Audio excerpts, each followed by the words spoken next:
Hello and welcome back to the Second Chance to Live channel here on YouTube. I'm happy to see that you decided to stop by to watch this presentation. Thank you. In today's presentation, I'm going to be sharing an article that I recently wrote concerning 12 ways to enhance our lives, well-being, and our relationships after a brain injury. To read the article, put my glasses on and bring up the article. I want to thank you for your time. Here's the article. 12 ways to enhance our life, well-being, and relationships after a brain injury.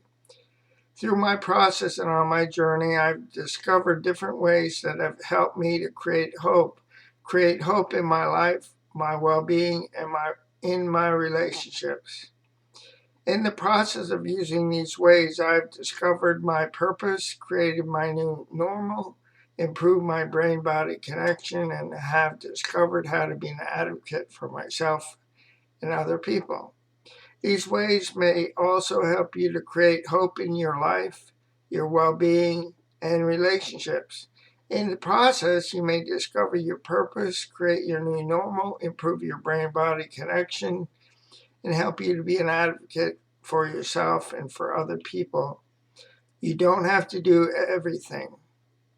Several quotes that I like, both by Helen Keller.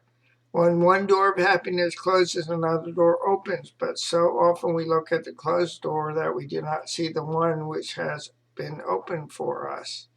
And the second quote, I am only one, but still I am one. I cannot do everything, but still I can do something. And because I cannot do everything, I will not refuse to do something that I can do, by Helen Keller.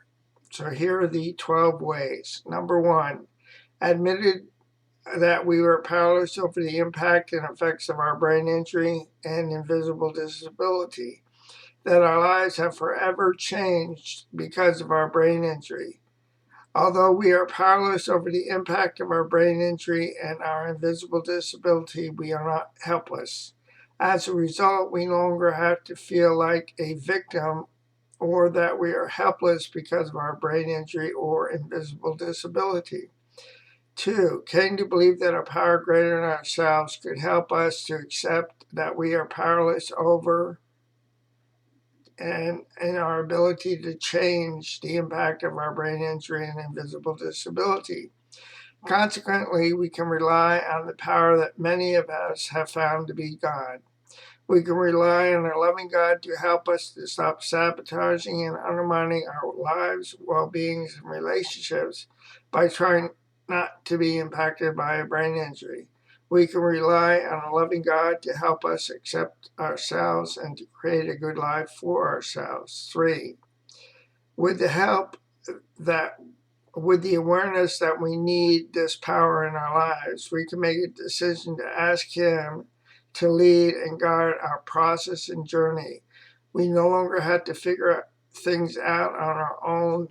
In the process, we can ask Him, a loving God, to help us to own our power. Own our power as an individual living with the impact of a brain injury and an invisible disability through what we can do.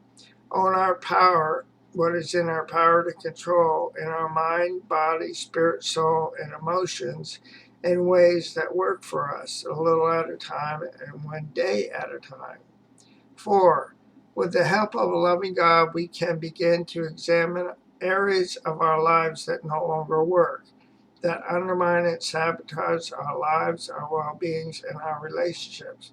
With the help of a loving God, we can look for patterns, defense mechanisms in which we defend, answer, and explain why we can't do things that keep you and I feeling like a victim of a brain injury and invisible disability and our circumstances. Five, we no longer have to remain isolated because of what we are no longer able to accomplish with our lives.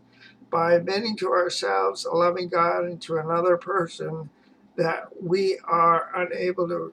we are unable to accomplish, we can come out of the shadows of isolation and break free from feelings of alienation. Alienation from ourselves, a loving God, and other people because of what we cannot accomplish. In the process, we can learn how to trust again. Trust a loving God, ourselves, and other people. 6. Through being sick and tired of getting the same results, we can become willing to try something different. Try something different to get different results. Through being willing, we can ask a loving God to help us to stop doing things that no longer work. In the process, we become entirely ready to let go of what no longer works for us. Number 7, through being ready to let go of what no longer works for us, we can be actively involved in the process of discovering how to use our gifts, talents, and abilities in ways that will work for us. We can humbly ask a loving God to help us in the process of self-discovery. In the process of letting go and discovering what works for us, we can have peace in our lives and relationships.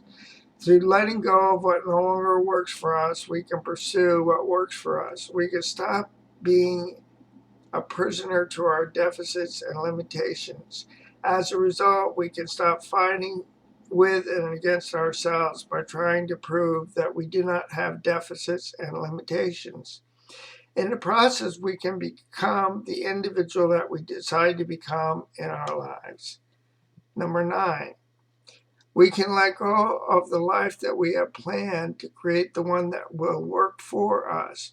We can see our lives in terms of why not me instead of why me.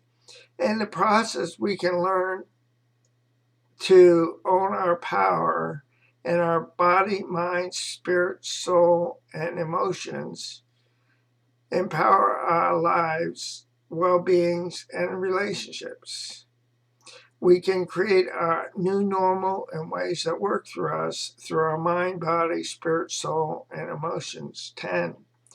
We don't have to figure out how everything will fit together as we seek to own the power in our mind, body, spirit, soul, and emotions.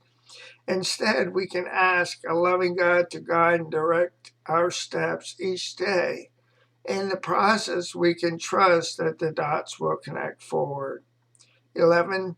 We can let go of the outcomes by trusting the process of loving God and ourselves. We can do so through the footwork and letting go of the outcomes. We can let go of the outcomes one day at a time. We can trust the process. We can trust that more will be revealed with time. And 12, as we grow in the understanding of ourselves with the help of a loving God, we continue to use our gifts, talents, and abilities. Use our gifts, talents, and abilities in ways that will work for us. In the process, we learn from our circumstances, our experiences, our lessons, and opportunities. In the process, we actively participate in our lives and our well-beings and our relationships and the creation of our destinies. This is the end of the video presentation. I want to thank you for your time. Hope you have a great day, and God bless both you and your family. Bye now.